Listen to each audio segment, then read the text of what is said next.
Oke, ini kita membahas bab baru ya hari ini. Kemarin fluida statik udah selesai, sekarang fluida dinamis.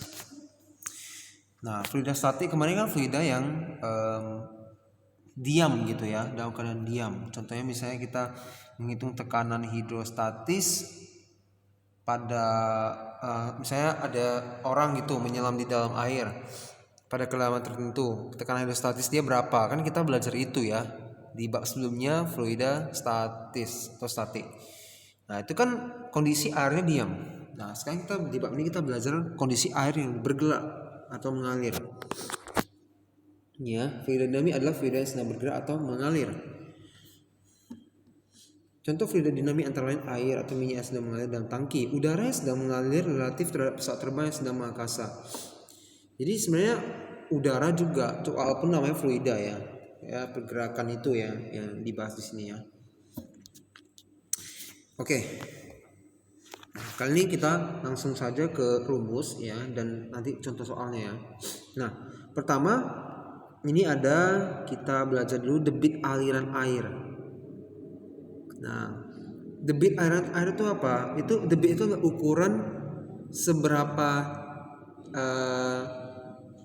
cepat ya air yang mengalir ya dalam suatu waktu gitu. Kan rumusnya V per T. V ini adalah volume ya. Kemudian T di sini adalah waktu. Oke ya. Nah, V ini bukanlah V yang ini. Nah, V ini lihat ini supaya dibedakan ada sedikit apa itu namanya? Yang gini kecil ya, itu membedakan dia. Sebenarnya yang membedakan itu adalah volume itu V besar, kecepatan itu V kecil. Cuma kita takut di sini bahwa karena sulit membedakan ya, mana V besar mana V kecil. Kayak di sini dibuat agak begini, gini, gak apa-apa lah ya. Jadi debit itu adalah volume per waktu.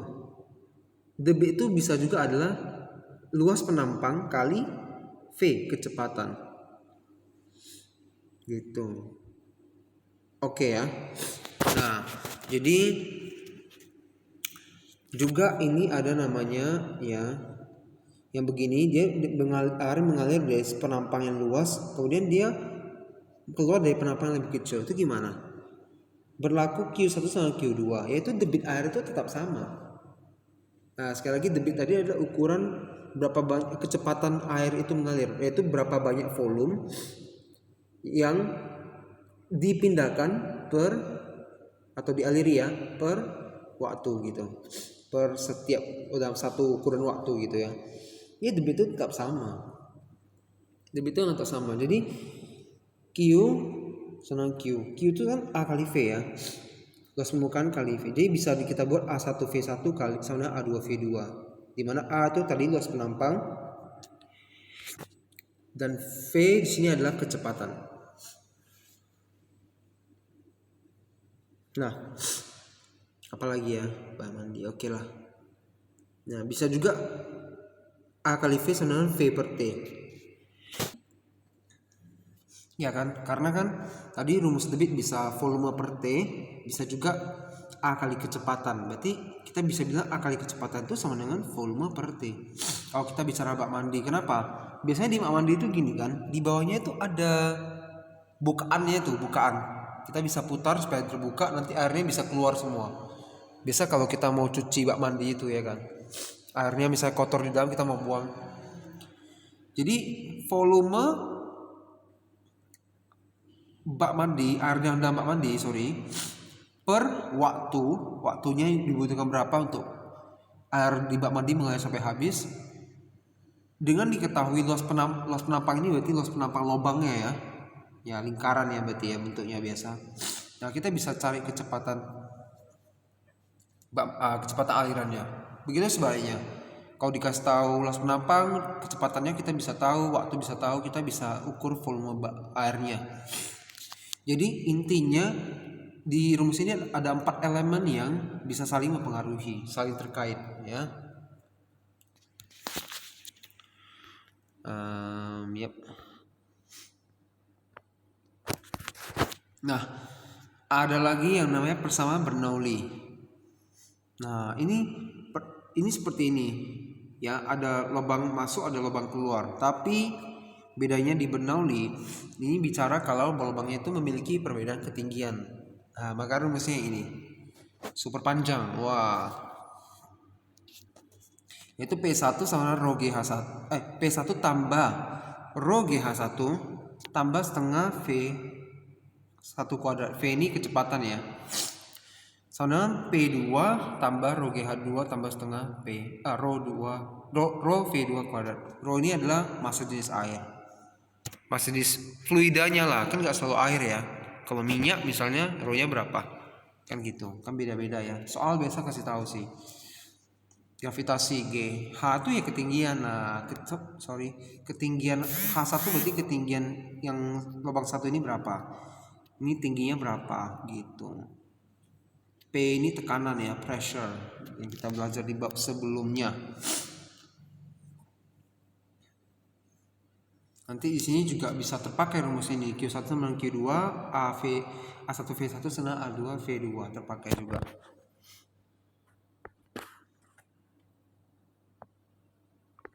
Ya, oke. Nah, sampai situ dulu. Saya nggak lanjut rumus lain dulu. Nggak ada rumus yang ketiga, keempat ya. Melainkan saya langsung coba lihat contoh soal ya. Ini, nah ini boleh mungkin. Iya, bentar ya.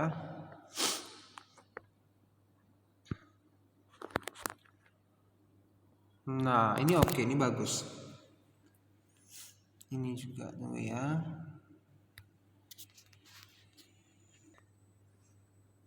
Oke. Nah, jadi kita coba bahas soal ini. Sebuah pipa mendatar pada titik saat ini ada gambarnya ya. Pada titik 1, titik 1, titik 2, diameter pipanya 6 cm. Ini lebih luas daripada ini. Titik 2 diameternya hanya 2 cm. Oke ya, lebih kecil lubangnya. Jika pada titik 1 kecepatan alirannya 2 meter per second. Oke, tekanannya ini 180 kPa. Hitunglah kecepatan aliran air di titik 2 dan tekanannya juga di titik 2. Oke, pertama kita cari kecepatan aliran air di titik 2 ya. Cukup pakai rumus ini tadi. Q1 sama Q2, A1 V1 sama A2 V2. Ingat V ini adalah kecepatan. Nah, simple. Tinggal masukkan. Nah, perlu kalian tahu karena lubangnya ini bentuknya lingkaran, maka A di sini luas penampang, luas permukaan ya, adalah luas permukaan lingkaran. Rumusnya 1/4 V D kuadrat. 1/4 V D kuadrat. Oke. Nah, ini juga 1/4 V D kuadrat. Nah, cuma bedanya di sini, bedanya di sini D-nya 6 cm kan, langsung ubah jadi 6 kali 10 negatif 2 meter. Di sini pipanya 2 cm, berarti langsung ubah jadi meter, 2 kali 10 pangkat negatif 2 meter ya. Atau mungkin ada yang lebih suka tulisan 0,06 meter. Kan bagi 100 saja kan, sama lah. Ini 0,02 meter gitu ya, pangkat 2. Nah, makanya 1/4 V ini sama 1/4 V ini boleh langsung dicoret kan sama. Oke ya. Oke. Nah, kemudian ini 10 pangkat negatif 2 sama 10 pangkat negatif 2 juga sama-sama boleh coret karena kiri kanan ada ya. Ini kan ada tanda sama dengan, berarti ruas kiri, ruas kanan. Kalau ruas kiri dan ruas kanan sama-sama punya yang sama boleh dicoret. Ini coret, ini juga coret. Oke. Sisalah 6 pangkat 2, 72. Di sini sisalah 2 pangkat 2, 4 V2. 6 pangkat 2 ini 36 kali 2 72 ya. Nah, kalau ini 2 pangkat 2 4. Oke. Nah, maka V2 sama 72 bagi 4 18, selesai. Satuannya meter per second. Kenapa? Karena tadi kan ini dalam meter, terus waktu kan dalam second ya standarnya. Nah, kemudian hitung tekanan pakai rumus yang ini. Ini baru ada P kan rumus ini kan. Nah, cuma nanti di soal tadi, karena kita lihat tadi dia nggak ada bicara perbedaan ketinggian ya. Berarti yang rho GH ini hilangkan aja, nggak usah ikutkan dalam rumus. Berarti sisalah P1 tambah setengah rho V1 kuadrat sama dengan P2 tambah setengah rho V2 kuadrat. Kita lihat.